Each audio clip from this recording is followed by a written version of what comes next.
Driver, ए driver, बच्चों खींच लो पहले। सामने से खींचे। सामने से खींचो। अरे एक आदमी बटने थोड़े पूरे बच्चों को दिए, कोई दिया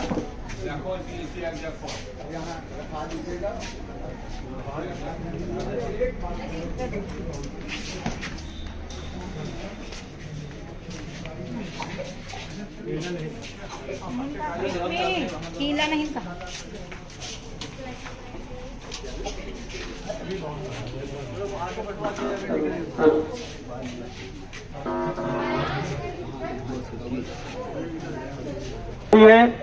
और ये यात्रा शंकरपुर शहीद स्मारक जगतपुर से प्रारंभ होकर के आज आपके खिलौली सर्वोदय इंटर कॉलेज में दोपहर का विश्राम और हम लोगों का भोजन आज यहाँ है। इसके बाद हम लोग आज रात विश्राम करेंगे ये आपका आधारशिला ला कॉलेज में। इसके बाद फिर हम लोग कल बालेश्वर आश्रम पे समापन 28 को है। इसी तरह दूसरे चरण की यात्रा साथियों सहंगो जो लखनऊ का बॉर्डर है वहां शहीद स्मारक बना हुआ है, वहां से प्रारंभ होकर शिवगढ़, महाराजगंज और रायबरेली मुंशीगंज शहीद स्मारक होते हुए घोरवाड़ा और मुराई का बाग, डलमऊ गंगा तट पे निराला स्मारक से होते हुए वहां पे समाप्त होगी। ये 7 नवंबर को होगी। तो बच्चों ये जो अभी आपको पम्पलेट दिया जाता है ये रायबरेली के इतिहास से संबंधित पम्पलेट है। इसको स्वयं पढ़िए और जो अपने परिवार के बच्चे हैं, भाई हैं, बहनें हैं उनको भी पढ़ाइए। चूंकि रायबरेली का जो गोलीकांड 7 जनवरी 1921 को हुआ था वो किसी जलियांवाले बाग से कम नहीं था। और आप इतिहास जब पढ़ेंगे तो इसी में से IAS PCS बनेंगे। अगर कहीं पूछा जाता है कि सेकंड जलियांवाला बाग कहाँ हुआ था तो वो मुंशीगंज शहीद स्मारक में हुआ था। तो साथियों खूब मेहनत करिए, परिश्रम करिए और हम लोगों का सौभाग्य है कि आज आपके विद्यालय में सर्वोदय इंटर कॉलेज में आज दोपहर का विश्राम है। और हमारे प्रबंधक जी को चूंकि पहले ये ललित जो है जो भोजन की व्यवस्था यहाँ किए हैं इन्होंने इनको सूचित नहीं किया और बताते हमसे बात हुई प्रबंधक जी से तो यहाँ स्वयं व्यवस्था हो जाती। अब हम लोगों को 2 घंटे हमारा इन्होंने समय खराब किया। ललित जी ध्यान रहे, जहाँ जाइए प्रबंधक से और विद्यालय प्रधानाचार्य से मिलिए और उनसे अपनी बात बताइए, तभी आगे काम हो जाएगा। खाली गेट देख करके काम नहीं होगा।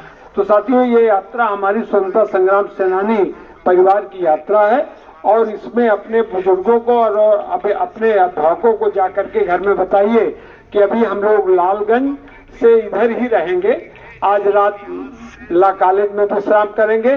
तो सब लोग परिवार से हैं तो कोई ना कोई आकर के उसमें 10 कदम चल करके भागीदारी करे। इसलिए हमें माइक से बोलना पड़ा क्योंकि हम लोग पर्चा बंटवा रहे हैं, पेपर बंटवा रहे हैं। मैं अब अशोक जी से अशोक मिश्रा चाहूंगा कि वो भी धन्यवाद दें आप सब। तो पहले हम नारा देंगे भारत माता की, आप लोग जय बोलिएगा। उसके बाद अपनी बात आपके सामने रखूंगा। भारत माता की, भारत माता की, भारत माता की। प्यारे प्यारे बच्चों, यहाँ के सबसे पहले मैं प्रधानाचार्य जी श्री त्रिवेदी जी का धन्यवाद ज्ञापित करूंगा, यहाँ के व्यवस्थापक जी का धन्यवाद ज्ञापित करूंगा और अच्छे अच्छे शिक्षकों शिक्षिकाओं के द्वारा आप लोगों को शिक्षा प्रदान की जा रही है। ये बड़े गौरव की बात है, बहुत अच्छी बात है। हम स्वतंत्रता संग्राम सेनानियों, उनके परिवार और उनकी स्मृतियों को जोड़ने के लिए ये यात्रा निकाल रहे हैं। रायबरेली में मुंशीगंज में शहीद स्मारक बना है। अगर हम आज आजाद भारत में न होते तो अंग्रेज हम लोगों को जीने नहीं देते। हम आपके सामने, आप हमारे सामने जो बात कर रहे हैं ये न कर पाते। तो हमारे बुजुर्गों ने जो तन मन धन न जाने कितनी मांग से मिट गई, कितने सिंदूर मिट गए, कितने आंगन मिलान हो गए, उन्होंने इसकी परवाह नहीं की और बलिदान हो गया कि हमारे आने वाली पीढ़ी खुशहाल रहे। हमारे सेंगर साहब, ये शुक्ला जी, श्याम साधु जी और ये सूर्य नारायण सिंह जी, अजय सिंह जी, राज बहादुर सिंह जी, ऋतुराज सिंह जी, सुनील पटेल जी, ये सब इस यात्रा को जीवंतता प्रदान करने के लिए ये कदम उठाया है और यात्रा कर रहे हैं। ये हमारे जो श्याम साधु जी हैं, इनको आप देख रहे हैं, इनके विषय में भी कहूंगा कि देखा है हमने और सिरमौर नहीं है, बहुत साधु हुए, देखा है मैंने और सिरमौर नहीं है, साधु में श्याम साधु कोई और नहीं है, साधु में श्याम साधु कोई और नहीं है। अब हम श्याम साधु जी से भी विनती करेंगे कि ये 2 शब्द बोले।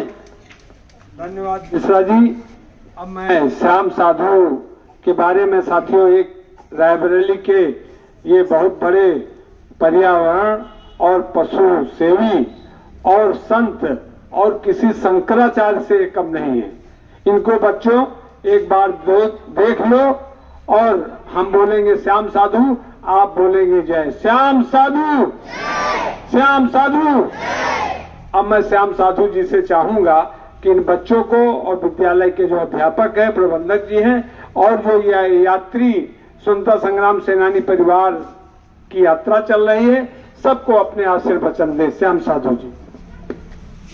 धन्यवाद।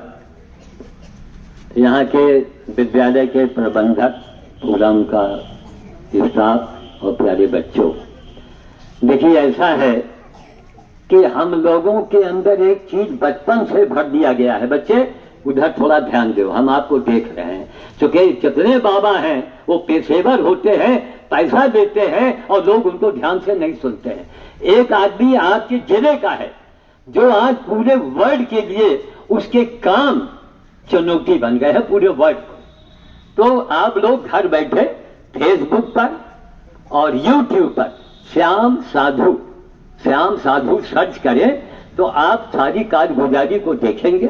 सीखिए कि धर्म क्या है। आज हमारा सवाल पूरे वर्ल्ड से है। नहीं रायबरेली का मैं हूं, यहाँ की एक परंपरा है जलेबी। हिंदुस्तान में जब तक रहेगी जलेबी तब तक यहाँ रहेगी जलेबी, और यही कारण है गुलामी का। एक बहुत बड़ी हस्ती अभी मैं बताऊंगा, आपको भी आप बड़े बड़े रिकॉर्ड दिखाए बेचारे, हम लोग अवाक रह गए। इतने सारे रिकॉर्ड आपके पास में है। उन्हीं के बीच में हमारे देवी सिंह आए हुए हैं, बच्चे 1 मिनट के लिए किनारे खड़े हैं। इनके बारे में जानेंगे, आपके होश हो जाएंगे कि रायबरेली के सारे राजा एक तरफ, सारे तालुकादार एक तरफ और ये अकेले एक तरफ। बहुत बड़ी बात है ना। अब रायबरेली में ये रह रहे हैं। श्याम साधु माने कुछ नहीं, श्याम साधु माने वर्ल्ड को मैंने आज चैलेंज किया है। क्या? ए दुनिया वालों, मनुष्य किसे कहते हैं? ए दुनिया वालों, मनुष्य किसे कहते हैं? जरा उसकी परिभाषा तो बताइए, है ना बच्चों? बड़ी बात। आपके रायबरेली के एक आदमी और सब जाने दीजिए, कहने को तो बहुत लोग कहते हैं, करके दिखाओ।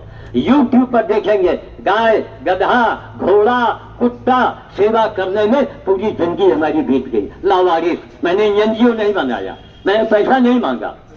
तो आप लोग ये बच्चों जानो कि धर्म का मतलब क्या है। आपको बच्चा बता दिया, वही पूजा, वही पाठ, वही बाबा। न बाबा, न धर्म, न कर्म। सबसे बड़ी है गीता, और गीता से बड़ी पुस्तक पूरे संसार में किसी देश के पास में हो तो आप बताइए। गीता से बड़ा कहीं ज्ञान नहीं है। उस गीता के ऊपर कौन चल रहा है? कोई नहीं चल रहा है। गीता में क्या लिखा है? सेवा परमो धर्म। सेवा परम धर्म है, और सेवा को हम लोगों ने हटा दिया और सेवा को पकड़ लिया हमारे सिख समाज ने। पूरा सिख समाज, उनके यहाँ क्या लिखा है? सेवा और सिमरन। पहले सेवा करो। और हमारे यहाँ नहीं, हमारे यहाँ पूजा पहले करो, प्रसाद जो चढ़ाओ खुदे खाओ और बंदर को डंडा मार के भगाओ। आप अगर भूल जाए श्याम साधु तो आप यूट्यूब खोल के उसमें बोलिएगा बंदर वाले बाबा, तो खाली नाम है बंदर वाले बाबा। घोड़ा भी हमारे घर में बंधा है, घोड़ा भी हनुमान जी का एक रूप है, कैलेंडर में आप देख सकते हैं। गाय, गधा, कुत्ता, सुअर के सेवा में पूरी जिंदगी मैंने लगाया। पर्यावरण पर वो काम किया है कि जितने जिलाधिकारी हमारे घर आए हैं हमारे कामों को देखने, रैंक स्कूल के बच्चे सैकड़ों आए हैं हमारे यहाँ से सीख के गए हैं। मैं ये चाहूंगा कि विद्यालय प्रबंधक जी कभी मौका मिले तो आपके पास गाड़ी है, आप हमारे बगीचों को दिखाओ और इनको दिखाइए कि एक अकेला आदमी इतना काम कर सकता है। ठीक है, जय श्री राम काज, राम बोलो लेकिन राम काज ही बोलो, काज कौन करेगा। धन्यवाद श्याम साधु जी, अभी आपने इनको विचारों को सुना। इनका पवन नमकीन के सामने जो है आवास है और वो पूरा पर्यावरण और हवाओं से पूरा युक्त है और कभी भी बच्चे, प्रबंधक, विद्यालय के अध्यापक कभी भी जा सकते हैं, इनका दरवाजा खुला रहता है। साथियों, अब आप सबको बहुत बहुत धन्यवाद बच्चों को, और हमारे साथ जब बच्चे चले जाएं तो जितने भी विद्यालय के अध्यापक हैं वो लोग वहीं आ जाएं, हमारे साथ भोजन करेंगे। भोजन आ गया है तो प्रबंधक जी और विद्यालय के अध्यापक, प्रधानाचार्य सब लोग हमारे साथ भोजन करेंगे। आज हमारे अतिथि होंगे और जो अध्यापिकाएं हैं वो भी सब साथ में रहेंगी। चूंकि ये स्वतंत्रता संग्राम सेनानी का 1857, 1921 और 1921 के बाद 77 वर्षों बाद ये यात्रा निकल रही है। तो आज जो है इस विद्यालय के अध्यापक बहनें हमारी अतिथि हैं, वो लोग हमारे साथ भोजन करें और हाँ जो भी है। तो अब आपके लिए जो भी निर्देश हो वो प्रबंधक जी दे। हेलो, देखिए अफसोस की बात है, मां गंगा पूरे भारत के लिए सबसे बड़ी चीज है ना, और खास करके हमारे हिंदू समाज के लिए, सनातन धर्मियों के लिए। मां गंगा को बच्चों किसने राष्ट्रीय नदी घोषित कराया नहीं जानते, अध्यापक जी भी नहीं जानते होंगे, है ना अफसोस की बात। आप जानो हनुमान जी की कृपा थी जो यहाँ हमको आना पड़ा, और आप लोगों का हमने जो उत्साह देखा, आप लोगों में जो धैर्य देखा है कि बड़े ध्यान से आप लोग सुन रहे हैं, हमें बड़ी खुशी है कि आप लोगों का जो शासन अनुशासन जो है आपके अंदर, वो यहाँ के अध्यापक और प्रिंसिपल साहब यहाँ के उसके बधाई के पात्र हैं। माँ गंगा को ध्यान दीजिएगा, शादी कम, शादी के पहले असली बात सुन लो। माँ गंगा को अकेले दम से श्याम साधु ने अनशन कराया है। फेसबुक पर श्याम साधु सर्च करे, सारे अखबार आ जाएंगे।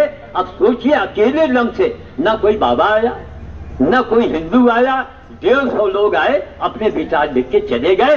अब आप जानो कि मां गंगा को राष्ट्रीय नदी का दर्जा दिलाने वाला रायबरेली का एक 1.5 हड्डी का बाबा आपके सामने खड़ा हुआ है ना। धन्यवाद साधु जी। अब प्रबंधक जी, प्रधानाचार्य जी जो भी निर्देश बच्चों को दे और उसके बाद हम लोग साथ बैठे।